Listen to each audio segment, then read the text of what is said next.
quand je me suis vu en tête, je me suis dit, c'est pas possible, ils me laissent partir peut-être. Vous savez, j'étais ignorant au marathon, j'étais tout nouveau. Hein. Je me suis dit, c'est des vieux lascars, et ils doivent savoir que je vais m'effondrer. Oh là là, c'est surtout au 30e kilomètre. Alors c'est là où j'ai compris, j'ai dit, ça y est, je suis fini. Hein. J'étais lucide, attention, mais il me semblait que, je sais pas, moi j'avais toute cette maison sur le dos, là, je pouvais plus, il me semblait que je faisais des petites foulées, toutes petites comme ça. Et ce n'était pas vrai. En vérité, moi je croyais que je faisais des petites foulées, mais mon allure continuait pareil. Mais je luttais, vous savez. Ah, je luttais, mais là, il y a eu 5 minutes. Une souffrance, pendant les 5 minutes, j'ai souffert pour plus que le marathon, tout le marathon entier. Et je me disais, oui, mais c'est pas possible. Tu es en tête jusque-là. Je pensais à ma mère, je pensais à ma famille, à ma fille, à ma femme. Parce que tout en courant, je me disais en moi-même, vous savez, parce qu'on se parle,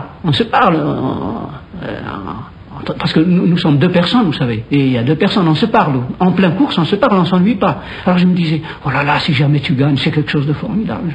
Et puis alors, juste au moment du coup de marteau, là, alors, j'ai dit, c'est pas possible. Mais t'es pas là, mais quel type, tu vas pas te décourager. Je m'insultais même, je me traitais de salaud. Je dis, salaud, allez, tu vas grimper cette côte. Surtout, il y avait de ces côtes. Oh là là, c'est terrible. Et alors, je grignotais, je me disais, c'est dans les côtes que tu vas gagner du temps. Alors, tu vas grignoter. Puis après, dans les descentes, je me disais, c'est dans les descentes que tu vas gagner du temps. Jusqu'au moment où la défaillance commençait à s'envoler, vous voyez, ça s'effaçait, et je ressentais mes muscles souples, et puis ça commençait à rouler comme au départ.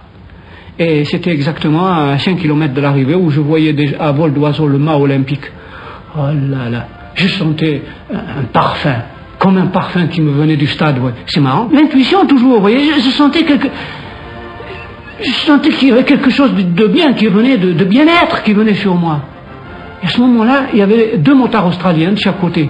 Et ils faisaient que me dire « Very good, Johnny !» Alors, je me disais « Very good, c'est bon, c'est que c'est bon. » Et alors, j'ai couvert ces derniers 5 kilomètres, vous savez, une allure fantastique.